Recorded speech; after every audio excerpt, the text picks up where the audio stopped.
What are graphs and what are charts? So graphs and charts can make it easier for the readers to interpret information. There are many types of graphs and charts that organize data in different ways, and they are commonly used for research, for example. So it is important to know the different types of graphs and charts so we can choose which is the best one to display our information, especially when making professional presentations such as your research paper.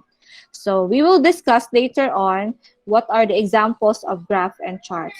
So these are, again, visual techniques to present relationship between the data that you have gathered and the intention of your research in a way for us readers, audience, to understand and remember it. So people often use graphs and charts to demonstrate, for example, the trends, the patterns, the relationship between the sets of data from the study. So graphs class may be preferable to display certain types of data, and charts, on the other hand, are ideal for others. So the charts or graph you choose will often depend on the key points you want others to learn from the data you've collected. So many people use the term graph and chart interchangeably, but they are different in terms of visuals. So charts are tables, diagrams, or pictures that organize large amounts of data in a clear and concise way. While people use charts to interpret current data and make predictions, your graphs focus on raw data and can show trends over time. Okay, so it is easier to use graph and charts in order for us to interpret our information or to make our point clear.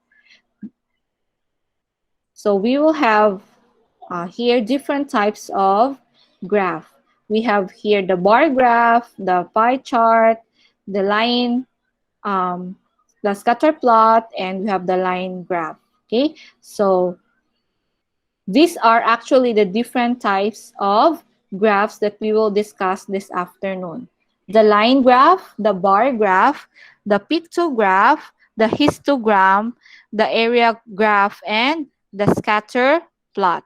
So I have prepared here examples, simple examples for us to understand more our topic or our type of line or our type of graphs here. Okay, so we have here first and foremost the line graph, the very basic line graph. Okay, so a line graph class is commonly used to display change over time.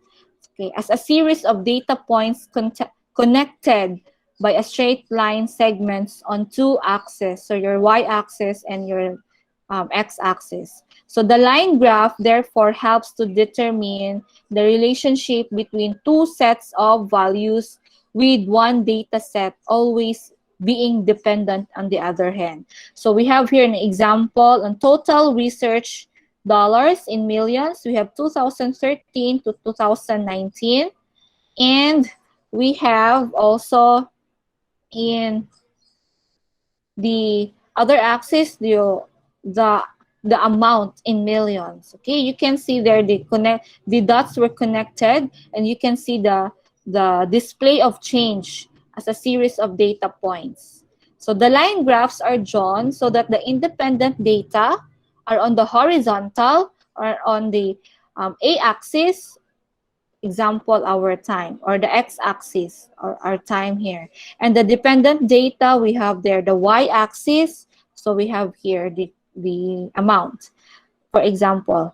Or in the other hand, we have here in the x-axis the year and the y-axis the publications. And in the other example, the x-axis is the time and the y-axis is the percentage. So you have to label your x-axis and y-axis completely so that your readers would understand or will be able to interpret your graphs. So line graphs are used to track changes over short, and long periods of time. There is some debate about the degree of measurement between time points, but some say the data must be measured nearly continually in order for the lines to be accurate representation. It should also have the same intervals. So line graphs are useful in that they show data variables and trends very clearly because of the lines being connected from one dot to the second dot to the third dot. So line graphs class and scatter plots are somewhat similar in that they record individual data values as marks on a graph. So the difference between this line graph and later on the scatter plot is how the line is created. So in the line graph, like this in the presentation, the line is created by connecting each individual data points to show local changes. So in this way, the local change from one point to a next point is visibly clear. It's seen. So this is done when it is important to see the local change between the pair of points. An overall trend can still be seen, but this trend is joined by the local trend between individual or small groups of points. Whereas in the scatter plot that we will discuss later on, does not connect individual points, but instead it just shows the trend followed by the data. Okay? Now, moving forward, we have the second example of our graph, which is the bar graph.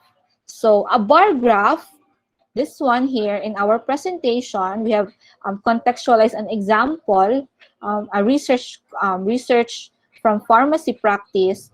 This is a bar graph useful to compare things between different groups or to track changes over time. However, when trying to measure change over time, bar graphs are best when the changes are larger or significantly um, large compared to the previous one so that the emphasis is very visible.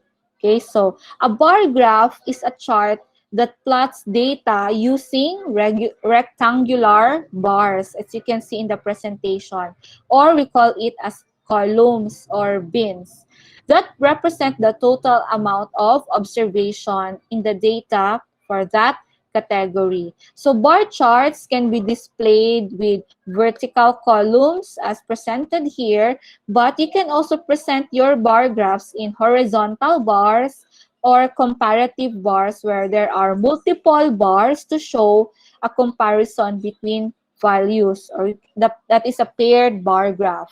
Or we can have a stack bar, patong-patong na mga bar graphs.